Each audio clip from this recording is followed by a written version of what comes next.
a good looking lad, isn't he? Yeah, he is. Hoorah! Cold?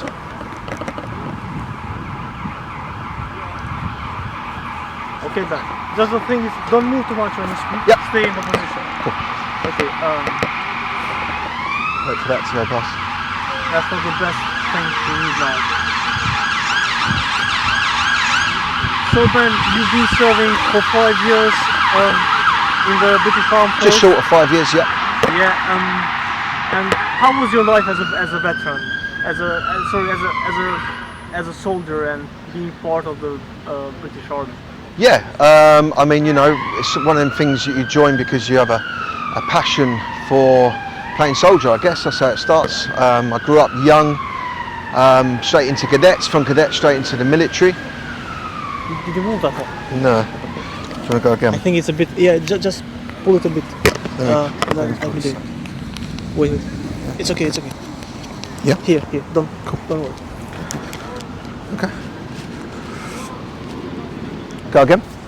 Yeah, it's going, don't worry. Sweet. So, how was your life in the army? Yeah, in the military, it's very good. Enjoyed it. I mean, it's a long time ago now. Obviously, I was very, very young. Joined at 17. Stayed till I was just short of 23. So yeah, 22, 23. So yes, it's a long time ago. But you know, the military's the military. It's a job. It's comradeship, I suppose. Best way of putting it. And when you're young like that, I didn't have much experience of the world as a whole.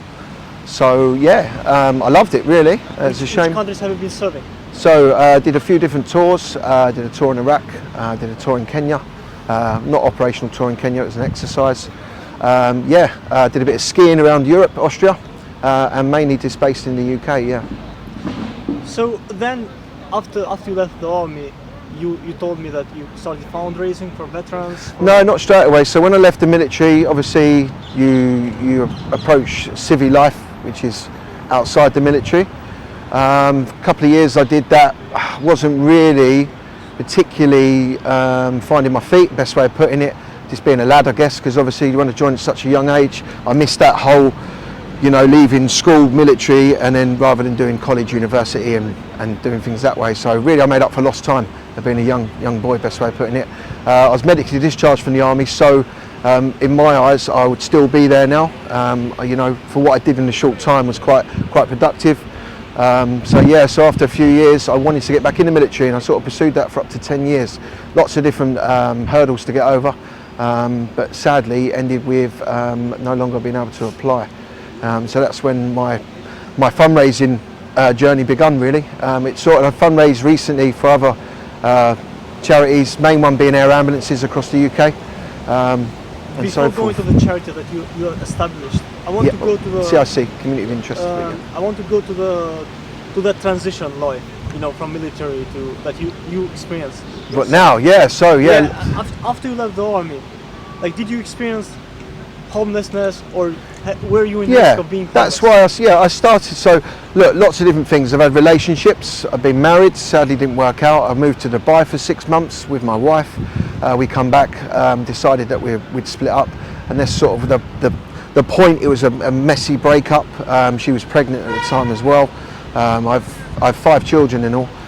So that was very difficult. So I moved away to Wales for a year to give everyone some breathing room, which was probably the most traumatic experience of my life. It was through COVID lockdown, so it was difficult to work. It was difficult I didn't know anyone, and I sort of really understood my flaws and issues. But then I come back and I was experienced homelessness, and I went to SAFA. Sadly, it took about 5 weeks to get a caseworker. I understand these places are busy, and it was never down to income, because at the time I was back working for the air ambulance, so as a paid professional fundraiser. So income's never been an issue, but with my adverse credit, which was my backstory to do with getting back in the military, the British Legion helped me go bankrupt. I like to be transparent with everything. That's one of the reasons to stop me getting back in the military. So I went to them and they couldn't guarantee getting me anywhere, and they'd had to go to a smaller charity to get the funds, which made me think, well, what's the situation now? And I looked into it more and more and understood that actually the homeless veterans situation within the UK is pretty high. The British Legion last statistics was around 4,000 homeless veterans. The support that's given is very temporary. You know, you'd maybe get a hotel if you're lucky, maybe for a week, 2 weeks at a push. And you know, ideally, you know, that time on the street could be the veterans' last time. They could have enough, and suicide rate's quite high within the veteran community.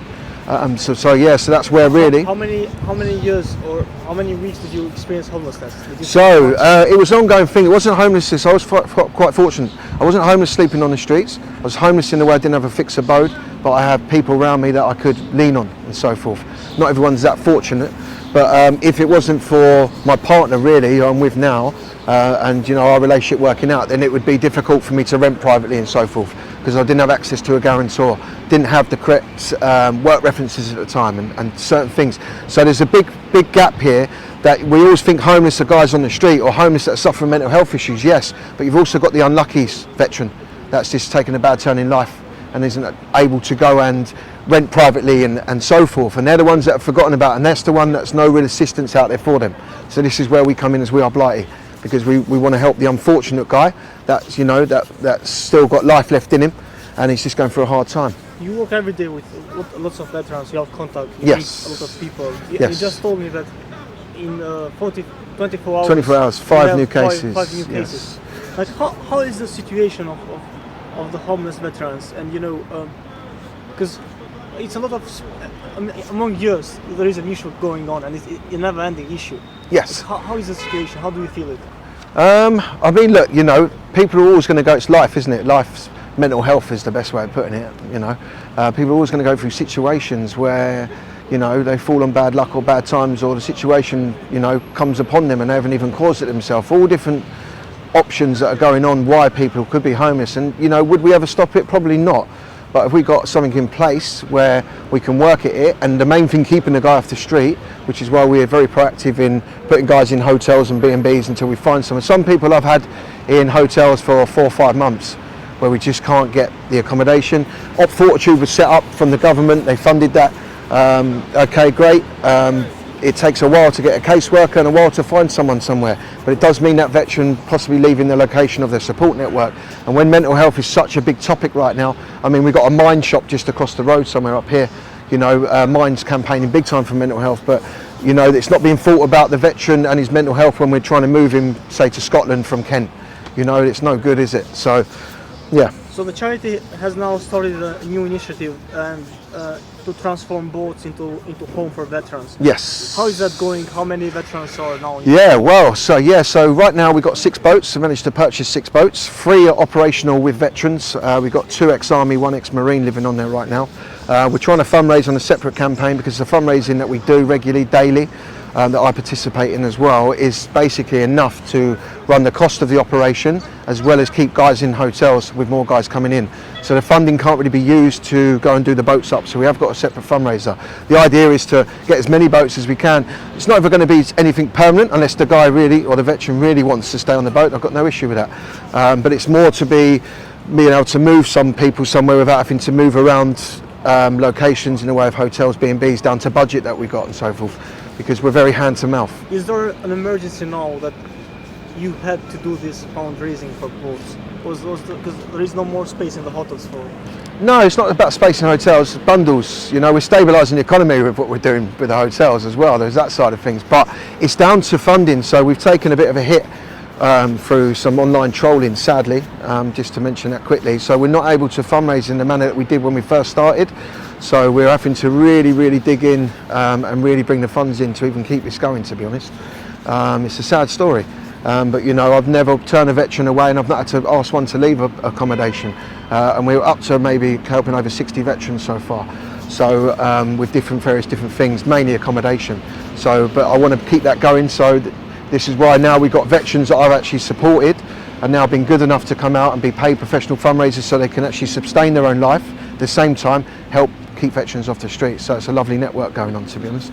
Do you think that you mentioned a bit about Op Fortitude, you know, Yep. you said, you know, has done something, but again, there are still issues going on. Do you think that Yeah. the government has done enough? Because No. I've interviewed 2 veterans, and they keep complaining about this. What, the government? Let's not complain about the government. The government have got enough to do. Yeah, there's enough passion from the public to support. We're doing it now to get guys off the streets. So we don't really need to harp on about the government too much. Yes, the government could do more, but there's lots of things the government are doing. You know, we can do this, but I think it's just a case of all pulling together, including the big charities. You know, I mean, at the minute we get a lot of referrals from the British Legion, SAFA, Shelter's a big one. So they're sending guys to us or to me that we're putting in hotels because they have policies. This is why I'm set up as a community interest company, because primarily I'm the guy that makes the decisions. And you know, so no one should say how long a veteran should get support for before they end that. So realistically, the government do enough. Yes, they're putting funding, but maybe not necessarily in the right places to the right people. You know, so probably, yeah, I wouldn't want to stand here and say anything bad, but yeah, they could maybe do more. But at the same time, you know, they're doing all they can, I'm sure. A last question. Go for it. What are you doing, and then we will go further about the issues that you have experienced as a charity. So my question is, like, how do you see the future of military veterans in this country? Positive. Why not? So yeah, I mean, look, it's each their own. Although we're veterans, we are still people, and we're articulating life to the best of our ability. Things are going to go wrong, things are going to go right, but everything's temporary. You know, as long as everyone can have that mindset, get up and start again, a fresh day every day, and just tackle the problems head on with the right support if you need it. Don't be scared to reach out for it. It's no judgment from me or my organisation. But yeah, it could be a bright future. It could be a bright future for everyone, couldn't it? So Ben, you're gonna move to the issue that you had, because I've read the article that you sent to me about a person who has a website and he writes articles against you. Yes. How does that impact you on your daily life and fundraising? Oh, it massively does now. So yeah, so at first, look, you know, I'm not accustomed to this type of behaviour. I don't understand it. I'm not an online guy. Yes, I have Facebook, you know, give a like here, give a like there. I didn't realise about this this dark part of the world, or the internet, that likes to just go around, from what I can imagine, just causing mayhem and trouble, and for their own sheer personal enjoyment. Whatever it may be, each their own, that's not what it's about.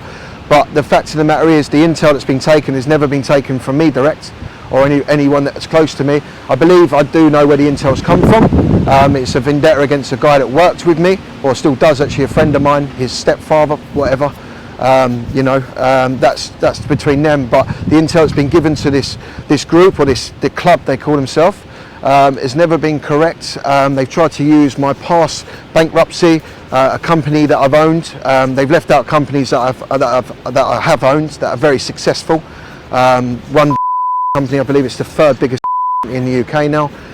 Also, they tried to target me on a fundraising agency I owned called Target Fundraising, which was where I was actually able to go get the face-to-face contract to fundraise on behalf of the Veterans Foundation, which Veterans Foundation give grants to basically all the armed forces community organisations. So we've raised millions off the back of that. Sadly, I was going through a bad time. I give up my shares and resigned as a director. I just lost my father.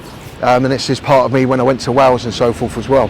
But I come back and yeah, just wanted to get back involved, but this time do things different rather than fundraise for someone else. I've got the skill set to do that and a passion to help, so that's why I've made We R Blighty, so that's why we're here. So yeah. You told me that you've been fundraising in Tesco, yeah, big stores, yeah. Stores are very kind. Difficulties of that. Yeah, of course, we can't book in no more, so we're blacklisted, which is annoying because, you know, we're always grateful for any store that allows us in. Yeah, and I've done this for years, as I say, for some of the biggest charities in the UK, raised millions off the back of it. You know, so we can never really be too vicious in the way that Tesco's are doing. They're protecting their own brand and they're looking after their own customers. But I think a bit more due diligence should have been done on the organisation that's put this article out. You know, they've been in the media for getting things wrong. They got taken to court last year for doing something similar to another charity. Whatever they want to do is up to them, but I think as a corporate organisation that's meant to support the armed forces community, because they'll be the first to do it when, you know, Remembrance Day comes along, I feel they should have at least reached out to me. No one's ever reached out to me. No one's ever told me direct not to come in the stores. We just get treated real bad when we do. You know, my fundraisers get spat on in the street. All sorts happens to them, the civilian side of them. They'll never do it to the military. You know, and these are good guys that believe in me and what we're doing because they know that we're doing good work. That's why they're out doing it still and taking, but sadly my operations filtered down because people don't want to get put on Facebook any longer. And why there is a battle between the community of veterans? Because a lot of veterans trust this this source, rightly so. Up to them. You know, I don't have any dealings. I don't track it. I don't look at it. I don't care for it. But you know, at the same time, it's 2024. You've got to ask yourself if what they're saying is true, would we still be doing it? You know, it's crazy behaviour. Boom. So, you know, especially, you know, that I've had to go to the police 4 times. They can't do anything because it's civil. Why would we be going to the police asking for support? Why would we still be doing this? You know, if it was what they were saying. So I think people need to sort of use their own initiative, maybe try and, you know, just take it at face value right now until something other than something that's been known for doing what it does is putting the information out. That's all I can say, to be honest. Thank you, Ben. I don't know if you have anything else to add that we didn't mention during this interview, maybe.